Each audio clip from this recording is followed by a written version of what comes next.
Russell viper এই সাপটা যেমনি ভাবে করোনা ভাইরাসটি আল্লাহ রাব্বুল আলামিন গজব দিয়েছেন মানব জাতিকে পরীক্ষা করার জন্য, ঠিক তেমনি ভাবে এই রাসেল ভাইপার সাপটা হচ্ছে আল্লাহর পক্ষ থেকে একটি গজব। কারণ মানুষ তো দুনিয়ার বুকে ফাসাদ করে আল্লাহর নাফরমানি করে মানুষ পুরা পৃথিবীতে গুনাহ করতে করতে মানুষ শেষ। এর কারণে আল্লাহ রাব্বুল আলামিন মানুষদেরকে এই গজবটা দিয়েছেন।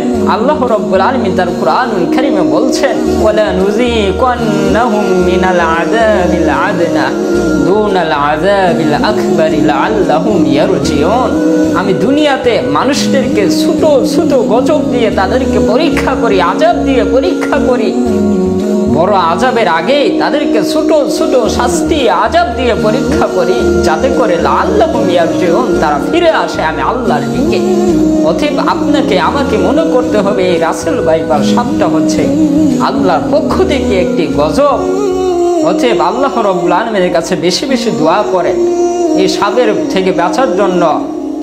আউযু বিকালিমাতিল্লাহিত তাম্মাতি মিন শাররি মা খালাক, এই দোয়াটা বেশি বেশি পড়েন।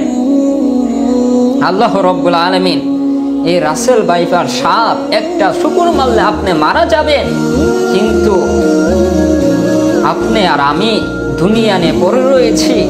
দুনিয়াতে ঘুষ জিনা ব্যভিচার শিরক বিদআত করে মারা যাব যেদিন, সারা জীবন শাস্তি। এই দুনিয়ার জীবন তো অল্প কিছুদিন, কিন্তু আজীবন পড়ে রয়েছে ওই আখিরাত। ওই আখিরাতে আমি আর আপনি যদি জাহান্নামে যাই, এই রাসেল ভাইপার মতো সাপ আপনাকে একটা শুকর মানে মারা যাবেন, কিন্তু কিয়ামতের ময়দানে জাহান্নামে গেলে একটা সাপ হুমানির শুকর মারবে, আপনি মারা যাবেন। আবার বিশাল বিশাল সাপ, এর চেয়ে ভয়াবহ সাপ আপনাকে শুকর মারতে মারতে আপনার শরীরগুলা খুঁটে খুঁটে খাবে, আবার আপনি মারা যাবেন। আল্লাহ আবার জীবিত করবেন, আবার সাপগুলা শুকরাইতে শুকুর দিতে দিতে মারা যাবেন, আবার আল্লাহ জীবিত করবে, আপনাকে পুষ খাওয়াবে। এইগুলা চিন্তা আপনি করেন না?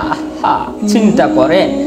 এই সাপ এগুলা গজব আল্লাহ দিয়েছেন যাতে করে আপনারা ফিরে আসেন, যাতে করে আমি ফিরে আসি গুনাহ থেকে।